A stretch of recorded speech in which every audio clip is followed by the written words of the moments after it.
Frexit? No, wait. Brexit happened, and it might have just been the best thing to ever happen to the French. But how did the United Kingdom's withdrawal from the European Union the best thing that has happened to France? You see, before Brexit, there was Frexit. That would be the French hypothetical exit from the European Union. Frexit was a widely popular concept in the country, maybe with even more supporters than Britain's Brexit. Yet somehow, Brexit was the reason why Frexit was dropped. From the campaign slogan in 2017 to the dreaded F word by 2020, Frexit saw an all-time high when the UK decided to leave the Union. Consequently, it saw an all-time low when the French saw the side effects of leaving the EU. How bad could it have been? Let's find out. What caused Brexit? The answer to this seemingly straightforward question is actually intensely complex. Brexit was based on multiple factors which in their own ways acted in cohesion to bring about the most major socio-economic and political shift in the United Kingdom in recent memory. Leave voters, who made the majority with 51% of the vote by the way, presented many reasons to support their decision. Be it unchecked immigration, lack of autonomy, and loss of sovereignty for the United Kingdom itself, it all boiled down to the same thing: the EU's attempt at European integration and the UK's resistance to it. Many would remember David Cameron's sensational announcement that the Brexit referendum, then referred to as just a referendum, would take place. However, did you know that Cameron was betting on the people of the UK to vote to remain in the Union? In hindsight, that explains why he announced he was withdrawing from Premiership the very next day Britain decided to withdraw from the EU. Elsewhere, many Leave campaigners rejoiced. Most of them were from Cameron's own Conservative Party. Of the most vocal supporters of the Leave campaign, we have Boris Johnson and Nigel Farage. Notably, Johnson and Farage butted heads on more than a few occasions themselves. Remember Johnson's pledge to give the NHS millions every week? Farage called that an irresponsible statement. Truly, the only thing they had in common was their shared hatred for the EU. Euroscepticism is nothing new and has existed throughout the EU 27 states since each one of them gained membership. Ironically, Frexit has had greater support than Brexit, with Marine Le Pen once claiming, "Call me Madame Frexit." Yes, Johnson had been advocating for much of the same and arguably could be called Sir Brexit. But Le Pen had a stronger voice and seemingly greater support. Based on everything we've just said, the key point being the EU 27's own Euroscepticism, it might come as a surprise to know that in the aftermath of Brexit, the EU 27 adopted a united front. If anything, some literature even suggests that the only thing that kept Frexit, Brexit, and any other exit from taking place was the impact of Brexit. Economically, Brexit couldn't have been worse for the UK's economy even if it tried. However, before we dive, or rather nosedive, into what happened to the UK's economy immediately after Brexit, it's worth noting that this was an expected outcome. Economists had warned of the economic side effects of the move, written off as a necessary risk for the greater good.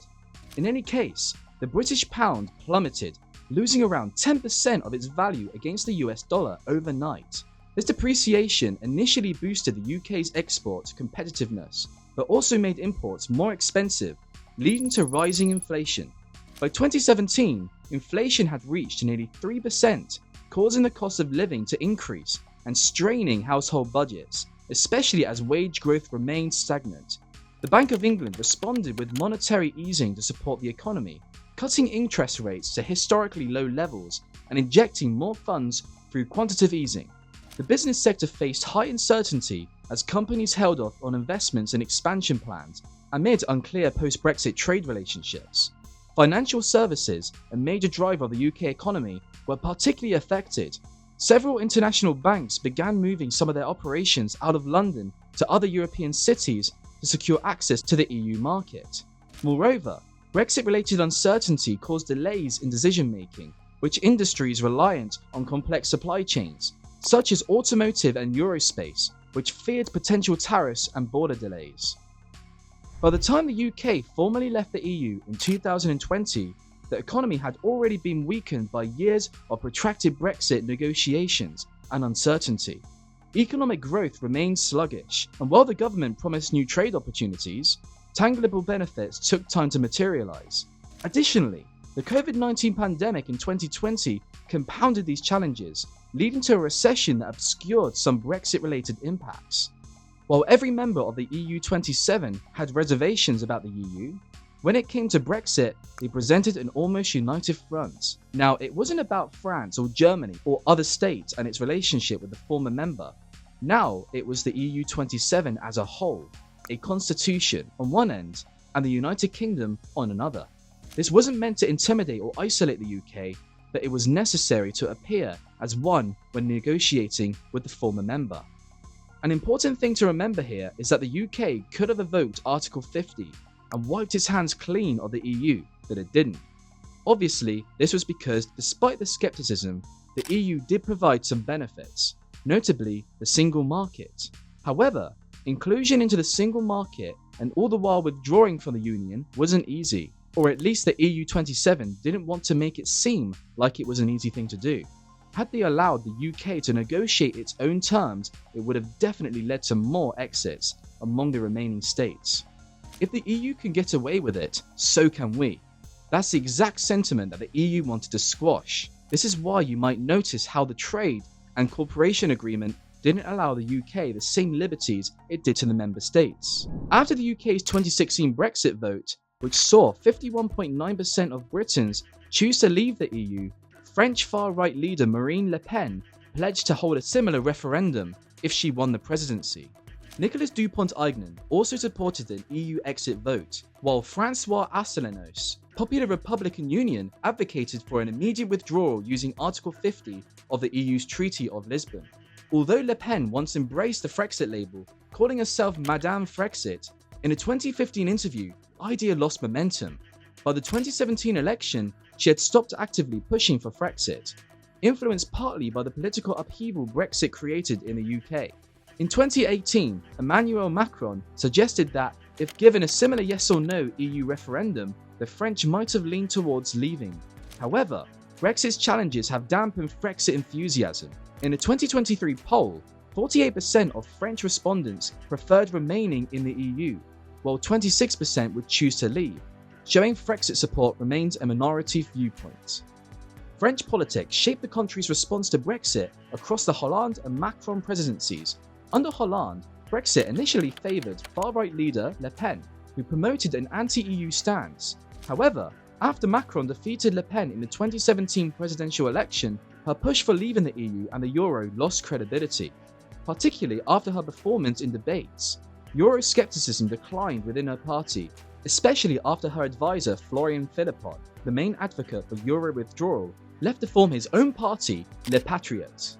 Macron's presidency brought a strong pro-EU stance, contrasting with Hollande's struggle to maintain party unity on EU matters.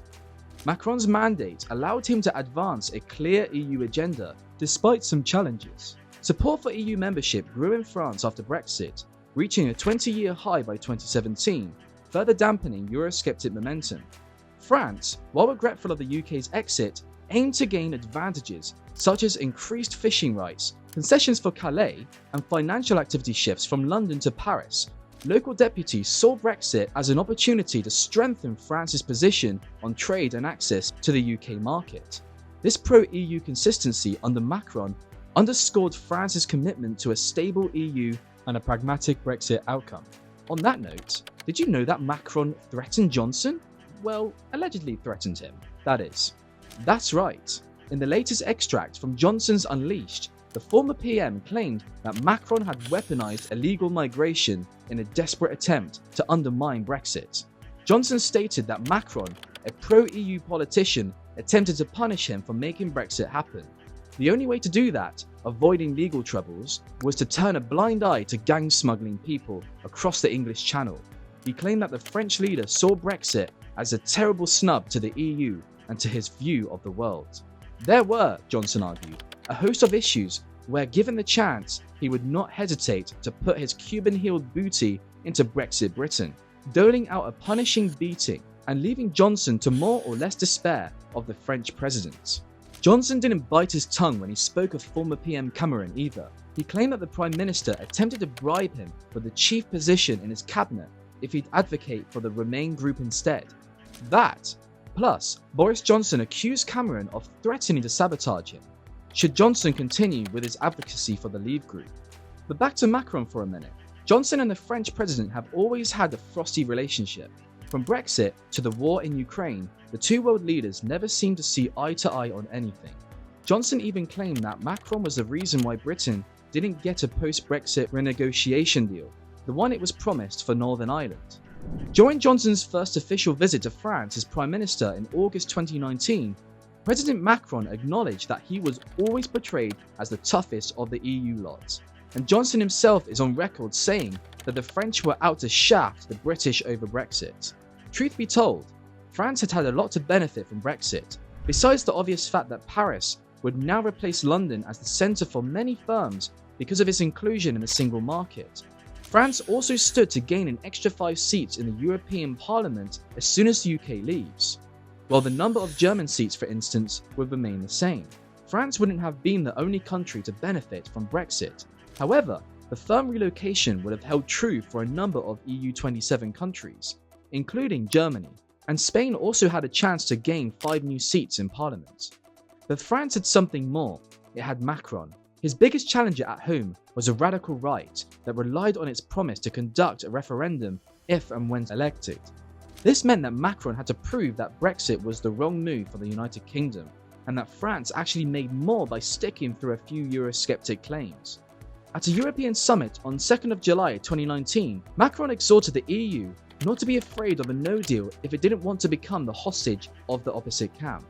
A few days before Johnson's official visit to France in late August, Macron made it known that he now considered no deal as the central Brexit scenario, before hitting a more conciliatory note after the German Chancellor Angela Merkel declared that a deal was still possible. Macron substantiated his belief that a no-deal Brexit might just be the best option when Theresa May seemed to approach the table with one extension request after another. When May made her first extension request after a few days before the original Brexit deadline of the 29th of March 2019, France warned that it could turn the extension request down and prefer a no-deal exit if Mrs May was not able to give the European Council sufficient guarantees about the credibility of her strategy. A few weeks later, when the UK made its second extension demand, Macron single-handedly campaigned against a long Brexit delay. France wasn't the only vocal enemy here. In fact, Luxembourg and Malta agreed with Macron's sentiments that the British were trying so desperately to have their cake and eat it too. They wanted out of the EU integration while also reaping the benefits of being in the EU. They wanted the easy way out. According to Macron and a few of his contemporaries, in hindsight, Macron's explosive remarks shouldn't have really come out as a surprise to anyone, especially not if you consider France's volatile relationship with the EU on this one thing: Brexit. It's always been Brexit, even back in 2014 when a Brexit referendum was still only a pledge. Former Prime Minister Michael Rocard wrote an article with the title "A French Message to Britain: Get out of Europe before you wreck it," in which he bluntly blamed the UK for never allowing the slightest deepening of the European Union, as a result of which it had remained bogged down and badly run, an economic giant, a political dwarf. The UK does not have a friend in France, at least as far as matters concerning the EU are concerned. A leading force within the European Union, some authors believe that France hadn't handled its relationship with the newfound state in the best way possible. Many argue that Macron has adopted a distant, sometimes cold approach towards the UK. The UK's continued deals and negotiations with the EU give it exclusive third-party status, something not enjoyed by many countries, and certainly none enjoyed by non-member EU states. Why should the UK be any different? In response to the UK's withdrawal, France, along with Ireland, has pressed for strict EU controls on the UK's access to European markets, particularly by opposing any negotiation with the Brexit-related Trade and Cooperation Agreement and Northern Ireland Protocol. France stressed the importance of a rigid regulatory border, viewing the UK's actions as threats to both the EU's internal market and Northern Ireland's peace process. Despite these frictions, France recognises significant shared interests with the UK in defence and geopolitical strategy, especially in the Indo-Pacific region and NATO, with both nations being the only nuclear powers in Europe and sharing a strong defence industry connection. Brexit did not sever Franco-British military ties.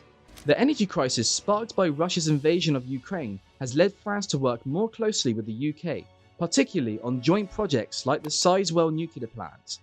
France worries about delays with the UK's Hinkley Point reactor, fearing they might hurt future cooperation. However, the UK's commitment to Sizewell has reassured France of their partnership. In Europe, changes like Italy's new right-wing government and France's disputes with Germany have also pushed France to remain better ties with the UK. A recent meeting between French President Macron and UK Prime Minister Rishi Sunak led to a new agreement on controlling irregular migration, which France sees as essential amid its ongoing migration disagreements with Italy. Trade between France and the UK was initially hit hard after Brexit, with exports on both sides falling significantly. However, 2022 showed signs of recovery, with trade rebounding by over 20% for both countries. Despite the 2021 Trade and Cooperation Agreement, TCA, meant to improve UK-EU relations, it has struggled to deliver fully, especially in defence and security cooperation.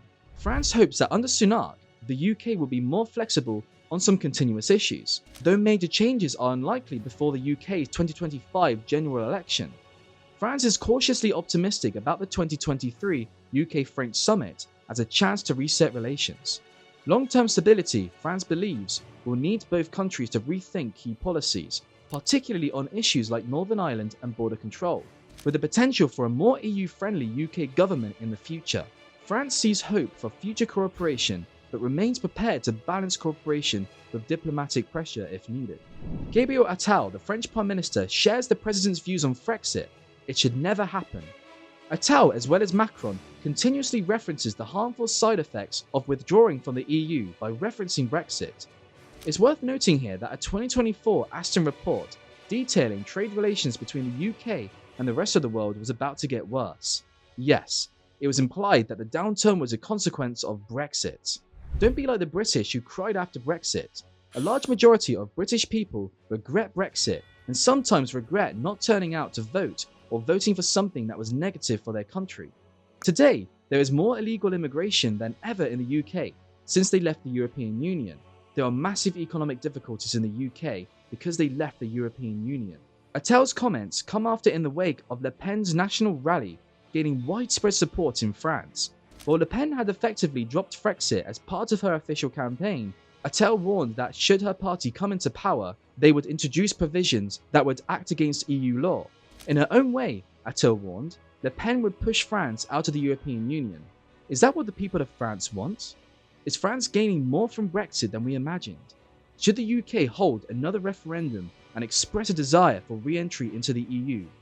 Would France block it?